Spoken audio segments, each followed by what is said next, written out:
whoa, sus! We, brought company.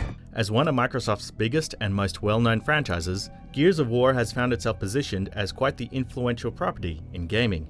Yet, the further expanding its internal history and universe that Gears has gotten, the more challenging it is for the wider franchise to retain a sense of freshness and relevance. Each new entry has to ride the line between honouring the gore-heavy warfare of past titles and venturing into new territory, lest it finds itself spinning its wheels. So it is that we are faced with this latest installment, a game pondering this dilemma at every turn. But how well can it manage the balancing act? Name's Dave with MojoPlays, and this is Kurt's review of Gears 5. You said it feeds off oxygen and water. Yeah? Yeah, we're about to expose it to a ton of ice, which is... Oxygen and water. Yeah. Huh. It'll be fine. Picking up not long after Gears of War 4, the campaign of Gears 5 opens with a rather careful laying of groundwork for the plot's overall trajectory. Kate Diaz, who was introduced in the last game, is experiencing bizarre visions implying connections to the villainous swarm, and the procurement of an old weapon, with the potential to curb the swarm's encroach. Things seem to get off in a promising direction, until a significant status quo shift that makes clear that Gears 5 is more immediately keen on Kate's journey. I need help. We're trying very carefully to avoid significant spoilers on this, so, suffice to say, the middle two acts of the game take a turn into much more freeform style of world exploration than Gears of War games typically offer. More than half of the campaign playthrough is centered on Kate and her various squad mates traversing two impressively expansive maps. One a frozen mountain range, the other a red-hued desert racked by storms. While we did find wandering the various wastes engaging, the trade-off is that the main plot space slows to a damn crawl. You hear that? We're not alone in here. Calling the campaign a mixed bag would be fair, though when it works, it's cooking with gas. There were a handful of firefights sprinkled throughout that felt decisively unfair and infuriating, usually whenever a shielded enemy crops up.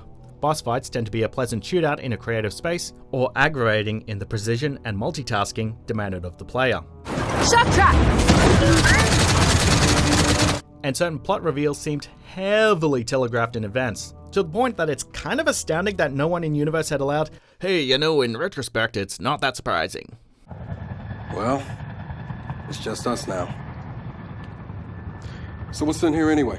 What elevates much of the material is the same mix of squad camaraderie and brutal shooting action that made past Gears titles work so well.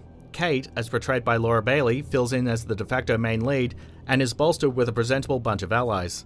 The moments of banter, in and out of battle, keeps the tone just light enough to balance out the plot's more grim ramifications on the cost of war. Thanks for asking about how I'm doing, by the way. Thanks for driving. Exhausting as it looks. Very much so. Meanwhile, the combat delivers on heavy blows and bloody encounters as expected, only occasionally hampered by some obnoxious enemy combinations and less than optimal distribution of cover. The campaign's not all that Gears 5 has to offer, of course. Besides the genre and series standard versus online multiplayer suite, with its persistent leveling system and solid lineup of modes, You are in my fire lane. there's a couple of other options for players. Horde mode returns, its emphasis on surviving waves of swarm and corrupted robotic enemies, present and in admirable form. There's also the newly added escape, in which up to 3 players break out of a swarm nest while trying to outrun a toxic gas cloud of their own creation.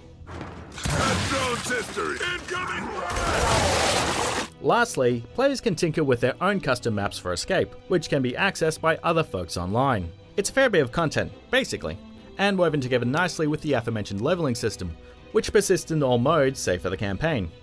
Given the lack of players during our review period, it remains to be seen if all of this holds up under scrutiny, but our experience suggests a solid foundation. That said, it's hard not to feel that the absence of plot, or any kind of thematic depth to most of the content, will turn off players who aren't interested in online competition. That saves some ammo.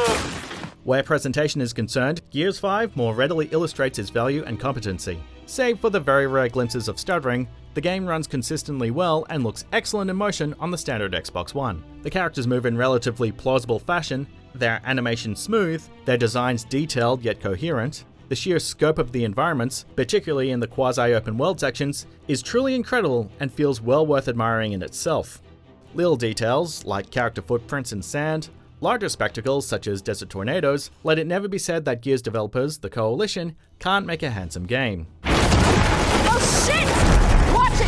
Incoming ice! Similarly, whatever ludicrous sum of money was spent on sound work proves well worth it. Ramin Djawadi returns as composer, his score switching between melancholy and great determination with great skill. Let's just stay quiet and try to get out of here. Oh, god damn it! Kill that thing! Each weapon in the arsenal, every cry and groan of the player's adversaries, it all sounds appropriate to its given context.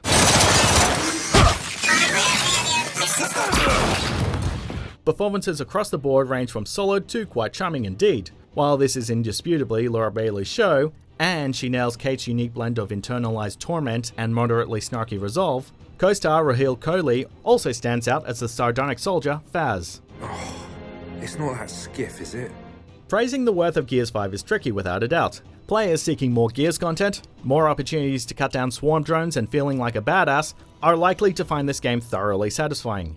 Yet, there's frustrating elements and annoying half measures baked in. A feeling of being so close to brilliance while falling short that never goes away.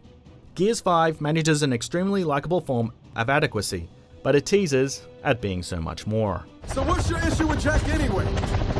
Besides spending half my life hiding from Cogbots? No issue. See? I told you it's not you. Check out these other great clips from MojoPlays, and be sure to subscribe and ring the bell to be notified about our latest videos straight away.